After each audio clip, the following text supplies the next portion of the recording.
Hey YouTube, I just thought I'd do a quick video on this DIY solar setup I have. Anyone wanting to set up a inexpensive solar system, I'm going to go over what I did. I'm going to go over how it's set up, what you can run on it, and roughly what it cost me to set all this up. So we'll just get right in. What I have here basically is I've got these batteries. You probably see them advertised on Facebook and all kinds of places all the time. These batteries are just 12 volt batteries. I've got them wired to their 24 volt banks, so positive, negative. So I've got three 24 volt banks of batteries.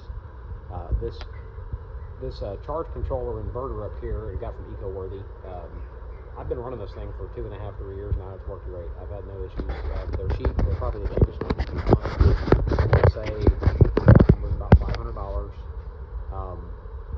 I'll show you in a minute. I have two separate solar panel arrays, so you can't wire them into one charge controller. So I basically have this original with my first panel set up, and then I added some panels later, so I added a second charge controller. You can charge the same battery bank with multiple charge controllers. You Google that, but it's doable. It works fine. So anyway, and I won't go into all the wiring and stuff. You can Google this. It's very available. But to keep it simple, basically, panels get wired into the charge controllers then charge your battery bank, and then your inverter pulls power from the battery bank to convert it over to AC power, which powers all of your appliances, things like that. So this is the setup. Of course, breakers, got to do breakers to be safe. For the inverter charge controller, two charge controllers and the battery bank, and my very sloppy DIY wiring. It's just stuff I had laying around. I would suggest use thicker gauge wiring. I use 12 gauge. Nothing gets hot, it works fine, but I'm probably losing some voltage from my panel arrays because the wire is too thin, it's too far away. So keep that in mind. Do your math on what gauge wire you need when you're running panels from your panels to your charge controllers, because I had mine pretty far away. Anyhow, I'll show you this, then we'll come back here in a minute. I'm going to show you my panels and how the outside's wired, and then I'll kind of tell you what all I'm able to run on it. So we'll head over there outside so you can kind of see everything over here. My small little house, that little window unit right there is running on the solar, by the way. We'll get to that in a minute. I've got everything wired up outside. These are my solar panel arrays in and my AC power out. Two of them are from the panel arrays. One goes over to my main breaker on my house. I basically pulled 3 circuits out of my main breaker, moved them into the small breaker on the right, and the solar runs that entirely. That said, if you look out over here, I've got two separate panel arrays. I'm not going to walk over there, but one on the right makes about 1,800 watts. The one on the left is 1,000 to 1,200 watts, which is tiltable. The one on the left I did a video about a while back. If you look, you'll see it there. Anyhow, so those are the panels running. We'll come back over here for a minute.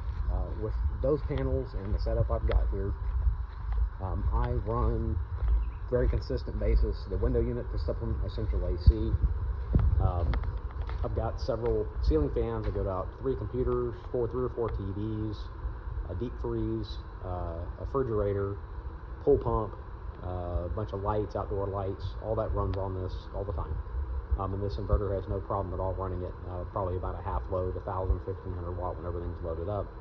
And the solar that I have, it makes more power than I'm using. It charges these banks up easy during the day.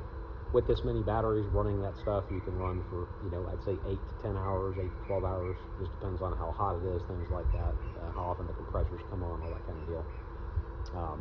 All that said, in total, I've got probably not more than $4,000 invested. The panels on the smaller array I showed you outside, those were new panels I got off Amazon or something. They were like 50 or 60 a piece. The larger panels I got used on Marketplace, and they were like 50 or 60 a piece. These batteries were all bought new. They were like $200 each. Then you got like $500 for that orange inverter charge controller combo, and then I had 60 or 70 for that smaller charge controller for the other panel array. And then of course there's breakers and conduit and wiring, things like that you have to buy. But in total, I'd say $3,500 to be realistic, $4,000 maybe. And this runs entirely off grid. It never has to pull power from the utility. It just charges itself. It runs. It's just a completely separate loop. So, just wanted to throw that out there, kind of let you know what you can do with that much money. So, anyway, you don't have to spend $50,000 on solar if you want to do it yourself. You got a little cabin, you want to supplement your power in your own home, an RV, whatever. You could rearrange all this and make it work. An RV probably wouldn't work if you don't run that many panels, but aside from an RV, you'd probably be good. So hope that helps. Bye.